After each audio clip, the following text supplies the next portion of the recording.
भावयोगी संत के सभी सदस्यों की तरफ से सबसे पहले तो मैं बधाई देना चाहूँगी सुनीता को, जो एक पद बढ़ गया सास का।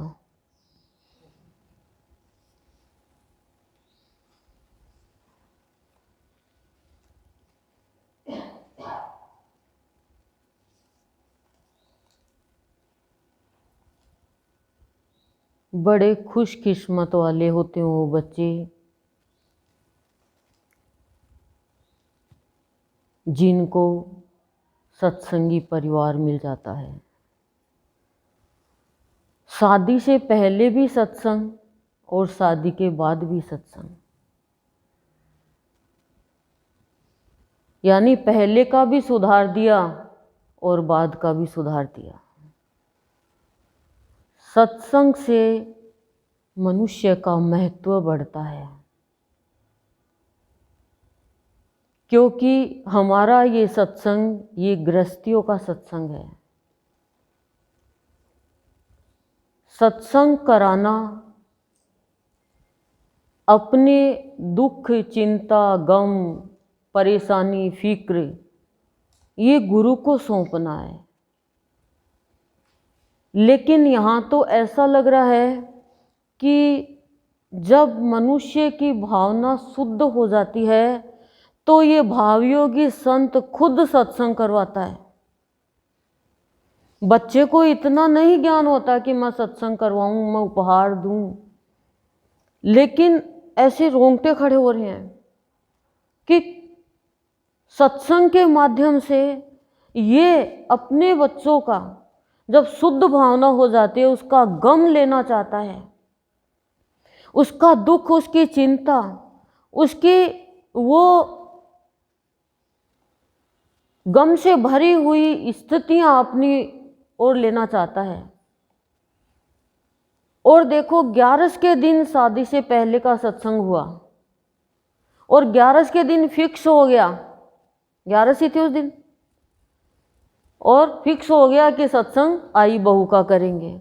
15 दिन में हुआ ना, और आज 12 है, तो 11 को और 12 को 2 दिन का ये सत्संग क्या कहता है कि 11 यानी 5 इंद्रिया, 5 ज्ञानेंद्रिया और 11वां मन, ये क्या होता है, शादी के बाद में चंचल हो जाते हैं,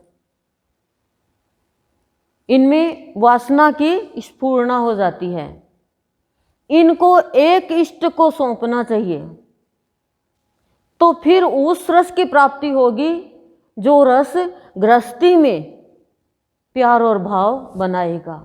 देखो, ये पति पत्नी का रिश्ता, ये ननद भाभी का रिश्ता, एक सास बहू का रिश्ता, ये भाई भाई का रिश्ता, बहन बहन का रिश्ता, ये रिश्ते जो होते हैं, ये संबंध जो होते हैं, इनमें जब तक इनका उपभोग करना नहीं आएगा, उपयोग करना नहीं आएगा, इनमें यदि समानता की भावना नहीं रहेगी तो ये रिश्ते विषवत हो जाते हैं।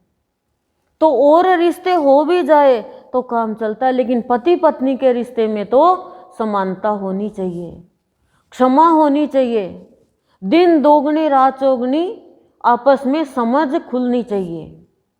लड़की वाले कैसे हाथ जोड़ के खड़े हो जाते हैं, जी हम तो गरीब हैं, हमारे पास तो एक लड़की है।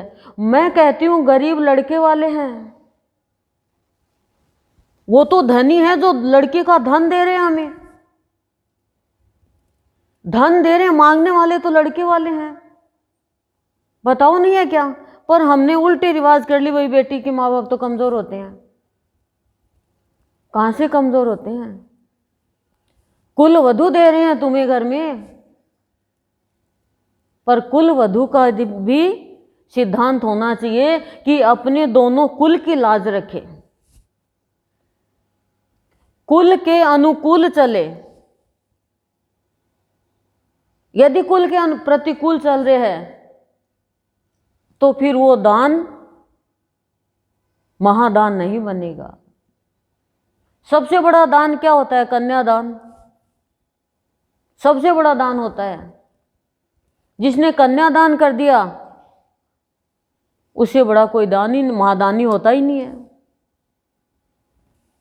कहते हैं जिस घर में बेटियां खेलती है उस घर में लक्ष्मी की बढ़ोतरी होती जाती है और फिर वो लक्ष्मी का रूप लेके अपने पति के घर पे आती है।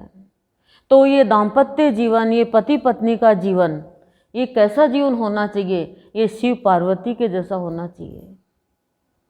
पार्वती ने अपने पति के लिए कितनी कठोर तपस्या की और शिव ने अपनी पत्नी के लिए कितने दुखी हो गए थे और समाधि में चले गए थे जब सती अपने पति के लिए आत्मदाह कर लेती है। तो हमारा ये गृहस्थी का सत्संग, पर मैंने अभी सुना इष्ट कोई भी हो, इष्ट तो भावयोगी संत होगा तो ही भावयोगी संत काम करेगा भैया। और जिसका गुरु इष्ट है वो कोई भी गम में नहीं जाता है। बस वो एक बात कहता है कि तुम सत्संग करते जाओ, सत्संग को मिस मत करो, सत्संग को मत छोड़ो, तुम सत्संग करते जाओ, मैं तुम्हारा काम करता जाऊंगा। सत्संग नहीं है तो हम किसी को कह नहीं सकते। जब एक पति मिलता है तो शरीर का श्रृंगार होता है, नए रिश्ते बनते हैं, परिवार बनता है। और जब सद्गुरु पति बन जाता है, प्रियतम बन जाता है, तो भीतर का श्रृंगार होता है और एक नया परिवार मिलता है, वो है आत्माओं का, सत्संगियों का, जिसमें खुशियां ही खुशियां हैं। पति अपनी धन स्थूल की कमाई करे, पत्नी अपने भक्ति की कमाई करे, ईश्वर की कमाई करे, सूक्ष्म कमाई करे। पत्नी की कमाई से पति की कमाई में बढ़ोतरी होती है। और जो पत्नी सोचते बस ठीक है नाम ले लिया भगवान का तो प्रारब्ध अनुसार तो मिलेगा, लेकिन वो पुण्य कर्म जो है वो कम होते जाएंगे। और सत्संग से पाप कर्म तो नष्ट होते हैं, पुण्य कर्म बढ़ते हैं। लेकिन हम सोचे कि जिद्द से भगवान को पालेंगे, नहीं। सद्गुरुदेव तो मन को ही मंदिर बना देते हैं और जब मन मंदिर बन जाता है तो सहज जीवन जीना आ जाता है। फिर वो सद्गुरु की कृपा से सहनशील बनता है, धैर्यता धारण करता है, और जो धैर्यता धारण करता है वो सद्गुरु का धन प्राप्त कर लेता है। धैर्य होना चाहिए मनुष्य के अंदर। अधीरता यदि है तो हम ली हुई चीज भी छोड़ देंगे। क्यों? क्योंकि हमें गुस्सा आ जाएगा। जैसे पति पत्नी की एक बार लड़ाई हो जाती है तो गुस्सा होके वो ऑफिस चला जाता है। पति सोचता है देख वो तो अकेली घर पे है और मैं तो ड्यूटी पे आ गया, वो बैठी होगी चुपचाप, उसको खुश करूं जरा। तो बोला कि आज खाने में क्या बनाया है। अब वो तो कुप्पा हुई बैठी थी, उसका गुस्सा खत्म नहीं हुआ, बोली राख। बोलो राख बनाइए। बोले पति बोला भी गुस्से में है ये तो। बोले ठीक है तो दोनों मिलके चम्मच से खा लेंगे। फिर हंसने लगी। तो पति पत्नी में जहाँ लड़ाई होती है वहाँ प्यार भी होता है। खाली लड़ाई कोई थोड़ी बैठ जाए, समर्पण का भाव होता है पति पत्नी का, प्रेम का। पर सबसे ऊंचा रिश्ता जो मैं आपको बता रही हूँ वो रिश्ता होता है भगवान के साथ। यदि भगवान के साथ रिश्ता नहीं जोड़ा और बाकी सबसे जोड़ दिया तो संबंध में समभाव नहीं रहता है। संबंध में समभाव भगवान के रिश्ते से बनता है, तब वो अपनी गृहस्थी में आनंद से, शांति से और सबको प्यार बांटते हुए रहता है। गुरु की भक्ति मनुष्य को जीवन का उपभोग करना सिखाती है। क्यों? क्योंकि गुरु कहता है झुक के चलो, नम्र होके चलो। एक बच्ची गुरु की भक्ति करती थी। शिवरात्रि का व्रत आया तो सबने शिवरात्रि का व्रत किया, पर उसने व्रत नहीं किया। शादी होके जब ससुराल में आई तो सबने कहा देख कैसी है, कैसी भक्ति करती है ये, इनके गुरुजी ने कुछ सिखाया ही नहीं क्या। तो सास ससुर पति देवर सब गए इकट्ठे, क्योंकि गुरुजी पूरे परिवार ने और वो किया व्रत, और आपने क्या शिक्षा दिया, आपका सत्संग करती है और इसने व्रत ही नहीं किया। तो गुरु ने पूछा बेटा तुमने व्रत क्यों नहीं किया? कहा गुरुजी मैंने सत्संग से ही शिक्षा ली है कि सब व्रत कर रहे हैं तो तू सबकी सेवा कर, खाने पीने की व्यवस्था कर, यही तेरा व्रत है। पूरे परिवार वालों क्या झुकना हो गया उसके सामने। तो व्रत यही नहीं है कि हम भूखे मरे और माल खाए हैं, माल खाने के लिए हम तो व्रत करते हैं। व्रत ये है कि हम सबको शांति दे, सुख दे, किसी के भी शांति भंग नहीं हो, मन अशांत नहीं हो। तो झुक कर चलना होता है। चाहे 10 बार भगवान की पूजा करो, झुकने का भाव नहीं है तो कैसे हम भगवान को प्राप्त करेंगे?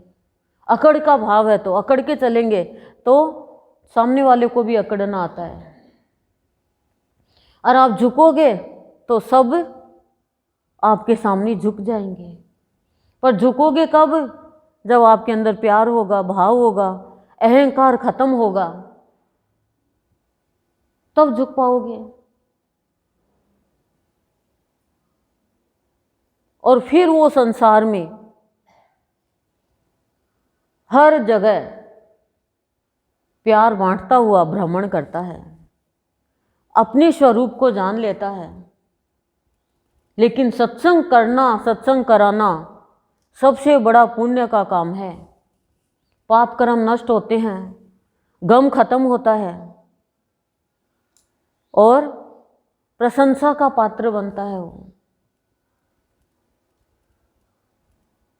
संत जो होते हैं भावना का उपभोग करना सिखाते हैं, मन का उपभोग करना सिखाते हैं, तन का उपभोग करना सिखाते हैं, विचारों का उपभोग करना सिखाते हैं। तब जाकर के वो प्रियतम प्राप्त होता है। और जब वो प्रियतम प्राप्त होता है तब भक्त का भाव बनता है समाप्ति ही प्राप्ति। आपने कहा प्राप्ति ही समाप्ति, पर भक्त का भाव क्या होता है? गुरुदेव ने कहा तेरी तो समाप्ति और प्राप्ति। अब आप इसका भाव लेते जाना। समय हो गया है, अभी आपको टाइम भी लग जाएगा, घर वाले खाने के लिए इंतज़ार करते रहेंगे।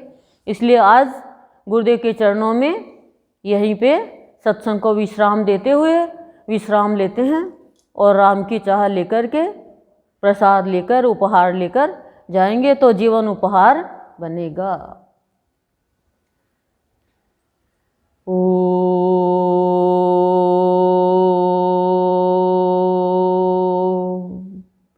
शांति शांति शांति प्रशांति।